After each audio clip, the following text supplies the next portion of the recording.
The atmosphere heading into WWE Money in the Bank 2025 is charged with intensity and unexpected developments, and the final SmackDown before the premium live event delivered a roller coaster of moments, surprises, and drama.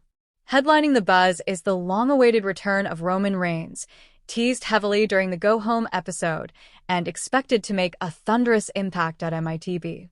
The Tribal Chief, absent since his brutal beatdown by Seth Rollins and Braun Breaker on the Raw after WrestleMania 41, could very well storm the ring to derail Rollins' aspirations and reignite their storied rivalry. Rollins has been openly mocking Reigns for weeks, even staging a Shield-style ring encirclement with his new faction, Braun Breaker and Bronson Reed, clearly provoking the former champion.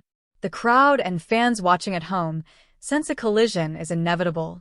Elsewhere on SmackDown, the looming tag team main event at MITB featuring John Cena and Logan Paul taking on Cody Rhodes and Jey Uso was front and center. The show's final segment saw Cena and Paul standing tall after ambushing their opponents, hitting devastating finishers, and holding their titles aloft. But in typical WWE fashion, such dominance before a pay-per-view may foreshadow a loss. The narrative suggests that Cena, now embracing a more antagonistic persona with his Ruin Wrestling tagline, could be the one to take the fall, allowing Rhodes and Uso to emerge victorious and solidify their positions as top-tier babyfaces. Cena's heelish promo and his bitter response to the increasingly vocal "We Want Truth" chants added another layer to his current run. The chants, originally meant to protest WWE's lack of airtime for our truth, have exploded in volume and scope, hijacking multiple segments on Raw, NXT, and now SmackDown. They even spilled over into TNA's Against All Odds event in Tempe, Arizona, during a tag team championship match, making this movement a true cross-promotion phenomenon. In Bakersfield, during a promo face-off involving Cena, Logan Paul, Cody Rhodes, and Jey Uso, the crowd drowned out the segment with chants demanding our truth. Cena snapped, verbally tearing into the audience with blistering remarks and vowing never to return to Bakersfield, all while standing defiantly beside Logan Paul. His reaction may have been over the top, but it underscores just how disruptive and influential this grassroots fan movement has become. Meanwhile, the internal dynamics of the Bloodline 2.0 faction are cracking under pressure. Jacob Fatu, who has been slowly pushed to the side, suffered a heartbreaking betrayal. After JC Mateo lost his first WWE match, falling to Jimmy Uso, tensions exploded. Sikoa and Mateo mocked Fatu backstage, unaware that he was within earshot. Sikoa's dismissive words painted Fatu as all muscle and no brains, triggering a deep sense of betrayal. The implications are huge. This fracture could lead to a major implosion of the Bloodline 2.0 stable, possibly culminating in a dramatic betrayal at Money in the Bank that reshapes WWE's faction landscape. Seth Rollins continued to dominate SmackDown, both physically and psychologically. Not only did he orchestrate the Shield tribute moment that sent shockwaves through the WWE universe, but his faction also delivered a post-match beatdown on Andrade and Penta following their victory over the Creed brothers. This power play added credibility to Rollins' claim that no one, be it Sami Zayn, CM Punk, or the elusive Roman Reigns, can halt his momentum. Paul Heyman followed it up with a passionate promo, cementing Rollins' role as the man to beat heading into MITB. On the women's side, the Money in the Bank ladder match competitors shone in a chaotic six-woman tag team contest. Roxanne Perez, Naomi, and Julia clashed with Rhea Ripley, Alexa Bliss, and Stephanie Vaquer. The match delivered several electrifying moments, with Perez hitting a spiked DDT only to be abandoned by Naomi, who refused to tag in. This betrayal cost Perez the match, but elevated her profile as a potential sleeper winner at MITB.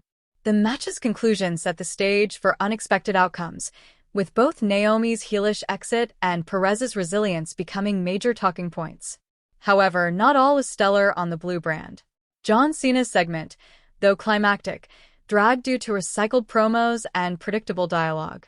Cena's verbal sparring with Rhodes and Logan Paul's self-aggrandizing comments echoed last week's material and did little to heighten interest.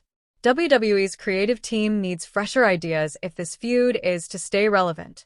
Another low point came from JC Mateo's booking. As a rising star barely a month into his WWE tenure, Mateo needed a strong showing, but instead, he lost to Jimmy Uso after a distraction involving Jacob Fatu. This misstep in booking shifted attention away from Mateo's potential and focused too much on bloodline drama, missing the opportunity to build a new star. Early losses for rookies like Mateo, Rey Fenix, and Penta can damage credibility if not managed carefully. Elsewhere, the match between Aleister Black and LA Knight showcased excellent wrestling, but once again fell victim to a tired trope, a disqualification finish. Rollins' interference may have been logical from a storytelling standpoint, but WWE's reliance on DQ outcomes has worn thin. A more creative solution, like a roll-up win or post-match attack, could have protected both men while still advancing the story. Backstage, there was an intriguing development as former WWE manager Dutch Mantel, best known for his role as Zeb Coulter, publicly expressed willingness to work with Vince McMahon again. McMahon, who stepped away from WWE in 2024, has been fueling speculation of a return with his new project 14th and I, named after WWE's old headquarters. Mantel, speaking on Sportskeeda's Brodown, joked that he'd work with McMahon again under one condition: the money has to be right. It's another wrinkle in the ongoing narrative surrounding McMahon's future in wrestling. In a more somber but impactful moment, Zelina Vega battled Piper Niven, referred to as Nan, in a brutal match that saw Nan take a horrifying bump. Attempting a cannonball into Vega seated in a corner, Nan crashed headfirst into a steel chair, prompting a flood of concern. She later joked on social media that she might have died because it didn't seem possible she survived such a fall. As the match concluded, Julia intervened with a kendo stick, helping Vega win, but then turned on her immediately after. The betrayal added more depth to the ongoing feud and painted Julia as an unpredictable wild card. Finally, Brock Lesnar is currently sitting on a multi-million-dollar opportunity tied to a $375 million UFC antitrust lawsuit settlement. The class action case, settled in late 2024, compensates fighters for UFC's monopolistic practices in the previous decade. Lesnar, a former UFC heavyweight champion, is eligible to claim a share, but reports suggest he has yet to submit the required paperwork. If he fails to do so by the June 16, 2025 deadline, his portion could be reallocated to other fighters. For someone with such significant history in both UFC and WWE, Lesnar stands to gain millions if he acts swiftly.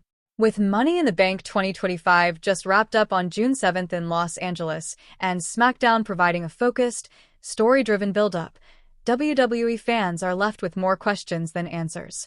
Will Roman Reigns return to reclaim his place? Will the bloodline truly implode? Can Cena and Logan Paul's partnership survive another setback, or will Cody and Jay triumph? And what of the fans' dilemma?